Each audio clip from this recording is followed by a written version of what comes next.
미스터리 클래스에 오신 것을 환영합니다. 최근 상상 속에서만 존재하던 용이 세계 도처에서 발견되고 있습니다.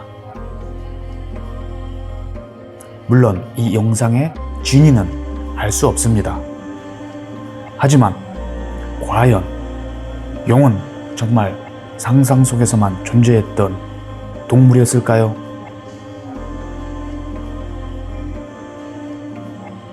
우리 동양에는 12간지가 있습니다. 그 중에 용이 들어있죠. 다른 동물들은 다 실존하는 동물이지만 왜 상상 속의 동물인 용만 12간지 안에 들어있을까요? 혹시 용도 실제 존재했던 동물이 아니었을까요? 지금은 멸종해 버렸지만 과거에는 존재했을 가능성도 있다는 얘기일 수도 있겠죠. 용은 봉황, 기린, 거북과 함께 동양 4대 성스러운 동물로 유명하죠. 동서양을 막론하고 용의 이야기는 사람들에게 전해져 내려오고 있죠. 서양의 용은 도마뱀의 모습에 과학주의 날개를 가졌고 불을 뿜거나 맹독을 가졌으며 신화와 민담에서 악마로서 사람들을 해치다가 영웅에게 퇴치당하는 이야기들이 많죠.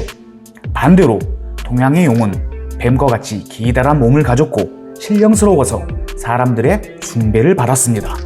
따라서 용왕, 용포, 용상 등 제왕을 칭하는 단어에 많이 들어가고 비구름을 다스린다고 전해져 옛 농경사회에서 가뭄이 들면 용에게 제사를 지내는 등 으뜸신으로 받들어졌죠. 용은 동서양에서 모두 신화나 민담으로부터 상상 속의 동물로만 전해졌습니다. 그런데 이제부터 소름 돋는 이야기가 시작됩니다. 오늘날에는 용이 실제로도 살았었다고 의혹이 제기되고 있죠. 21세기 세계 각지에서 여러 사람이 용을 목격했다고 합니다. 2015년에는 중국에서 동양의 용을 닮은 화석이 발견되었고 그것을 치장용이라고 이름을 붙였습니다. 또 큰 갑옷 도마뱀은 크기만 작고 날개만 없지 생김새가 마치 용과 같으며 바실리스크 도마뱀은 머리에 볕이 달렸습니다. 오늘날 생물학자들과 사학자들은 실존했던 용이 공룡의 후손이라고 말합니다. 21세기에 들어서만 아니라 중국과 서양에서는 이미 고대부터 중세까지 사람들이 실제로 용이란 동물을 목격했다고 기록해 놓기까지 했습니다. 조선왕조실록 세종에는 정의연에서 5마리의 용이 한꺼번에 승천하였는데 한 마리의 용이 도로 숲풀 사이에 떨어져 오랫동안 빙빙 돌다가 그 뒤에 하늘로 올라갔습니다. 라는 구절이 있습니다. 고대 중국의 유물에서도 용을 몸집이 큰 도마뱀으로 머리에 모가 났고 몸을 구부릴 수 있다고 묘사했습니다. 또 어떤 용은 머리에 볕이 달리거나 아예 공룡을 닮기도 했죠. 그리고 중세시대에도 기록이 보입니다. 송나라 황제는 궁전에서 용을 키웠다고 하고 마르코 폴로는 동방견문록에 중국인들이 용을 키우고 용이 황제의 마차를 끌고 다닌다고 기록했습니다. 또 용의 피는 약재로 쓰이고 용의 알은 보물로 간직했다고도 기록이 남아있습니다. 본초 강목에도 용의 뼈를 약재로 만드는 방법이 쓰여있죠. 명나라의 어느 민화에서도 사람들이 용이란 파충류를 타고 다니는 모습이 그려져 있습니다. 성경의 레비아탄 같은 거대한 바다뱀도 서양에서 시대를 막론하고 목격담이 전해집니다. 서기 16세기 초에 세워진 프랑스의 성들의 벽, 천장, 가구에는 공룡과 익룡을 닮은 용이 새겨져 있습니다. 같은 세기에 세워진 그리스의 니콜라스 아나파우사스 수도원의 프레스코 벽화에도 자연에 친숙한 동물들 사이에 공룡과 익룡 같은 동물이 새겨져 있죠.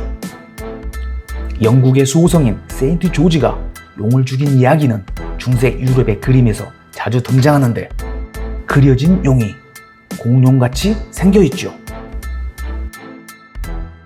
서기 1673년 프랑스의 개척가 루이스 졸리에는 미시시피 강을 탐험하다 어느 오래된 벽화를 하나 발견했는데 그 벽화에 그려진 동물이 용과 같았다고 합니다. 루이스는 원주민들에게 벽화 속 용의 모습을 물었는데 원주민들은 그 괴물이 200년 전 마을에 나타나 사람들을 해쳤고 괴물의 날개 및 비늘이 없는 곳에 독화살을 쏴 잠재우고 벽화를 그려 괴물이 잠든 사실을 알렸다고 증언했습니다. 그리고 그 괴물을 깨워서는 안 된다고 경고했는데 루이스는 경고를 무시하고 동굴 안으로 들어가 괴물을 보고야 말았다는 것이죠. 그 뒤 원주민들의 마을에 도시가 들어서면서 괴물이 발견된 동굴의 위치는 전설 속에 묻혀버렸죠. 또 서기 17년경 영국의 성직자 에드워드 톱셀은 자기의 책 네발 짐승과 큰 뱀의 역사의 용을 동양의 용과 같이 묘사했습니다.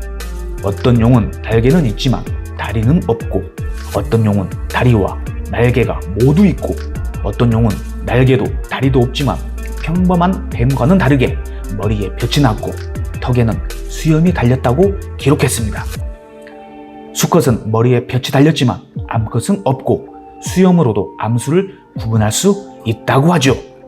또 최근 2000년에는 뉴질랜드에서 한 건의 기사가 보도되었는데 19세기에 뉴질랜드에서 원주민들이 바다 괴물을 목격했다고 했죠.